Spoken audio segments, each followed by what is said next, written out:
ધંધુકાની જે આખી ઘટના સામે આવી કે જ્યાં ભરવાડ સમાજના યુવકની હત્યા કરી દેવામાં આવી છે અને ત્યારબાદ આ આખી ઘટનાને લઈ અને હાલ આખા ગુજરાતમાં ચર્ચાઓ થઈ રહી છે.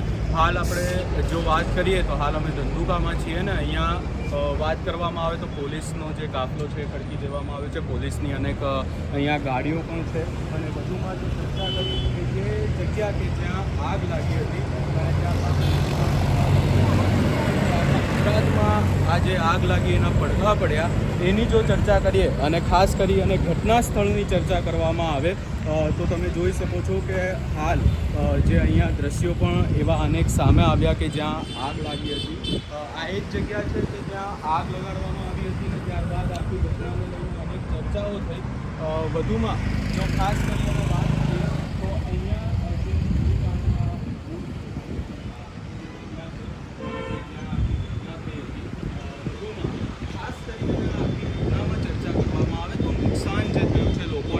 એ તમે જોઈ શકો છો કે મોટા પાયે નુકસાન થયું છે.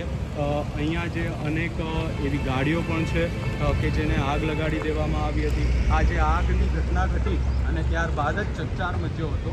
આ આખી ઘટનામાં પોલીસની કાર્યવાહીની જો વાત કરવામાં આવે તો તમે આના પહેલાં પણ જોયું કે પોલીસના કાફલો ખડકી દેવામાં આવ્યો છે.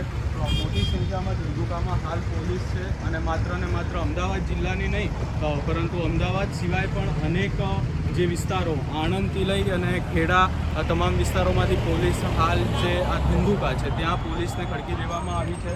આ ધંધુકાનું બોર્ડ છે કે જેને લઈ અને અનેક ચર્ચાઓ થઈ હતી. આગની ઘટના આ ધંધુકાનો બોર્ડ છે અને એની આજુબાજુ આ જે પેટ્રોલ પંપ છે એના દ્રશ્યો સામે આવ્યા હતા કે જ્યાં પેટ્રોલ પંપની બાજુમાં આગ લાગી હતી. આખો ધોબાળો થયો હતો.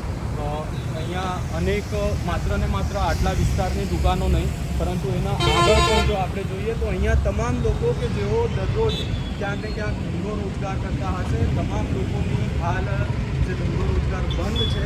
અહીંયા તમામ લોકોની બંધ રાખવામાં આવી છે. આ તોડફોડના દ્રશ્યો છે કે જેના સીસીટીવી પણ વાયરલ થયા હતા કે જે ઘટના સ્થળ છે અને ખાસ કરી અને ત્યાં જે એક દુકાન હતી નાસ્તાની દુકાન હતી કે જેમાં તોડફોડ કરવામાં આવી હતી એના જ દ્રશ્યો છે.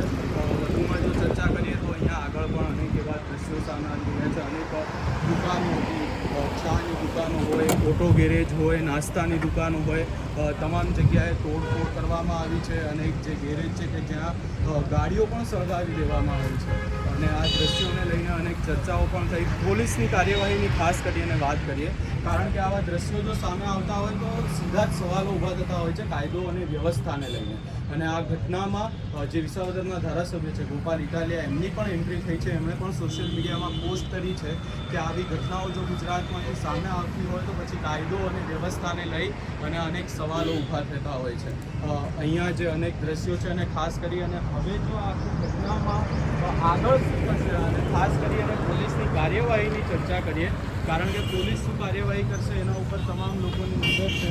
અને આ જે તમામ વિસ્તારો છે કે જ્યાં પોલીસ હવે કાર્યરત થઈ છે.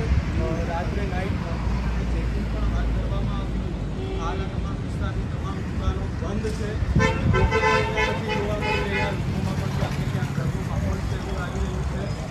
એક બે લોકો જોવા મળી રહ્યા છે. એના સિવાય અહીંયા લોકો પણ નથી જોવા મળી રહ્યા. મોટા પાયે નુકસાન થયું છે. ખાસ કરી અને જે ગાડીઓને લઈને ચર્ચા કરીએ કારણ કે અનેક જે આ વિસ્તારમાં ગાડીઓ સળગાવી દેવામાં આવી છે.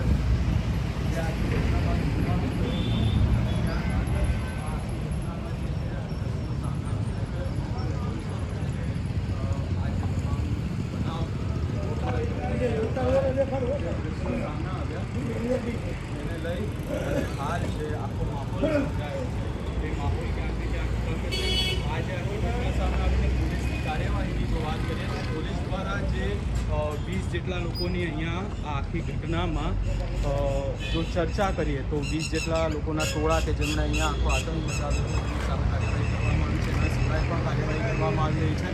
ખાસ કરી અને અહીંયા જે દ્રશ્યો તમે જોઈ શકો છો કે કેટલું બધું નુકસાન ખાસ કરી અને ગાડીઓને થયું છે.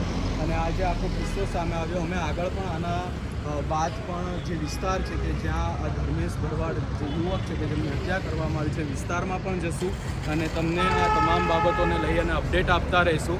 આ સમગ્ર બાબતે તમારો શું અભિપ્રાય છે અમને કમેન્ટ કરી જરૂર જણાવશો ને અમારી ચેનલ નિર્ભય ન્યૂઝને લાઇક શેર સબસ્ક્રાઈબ કરવાનું ભૂલશો નહીં.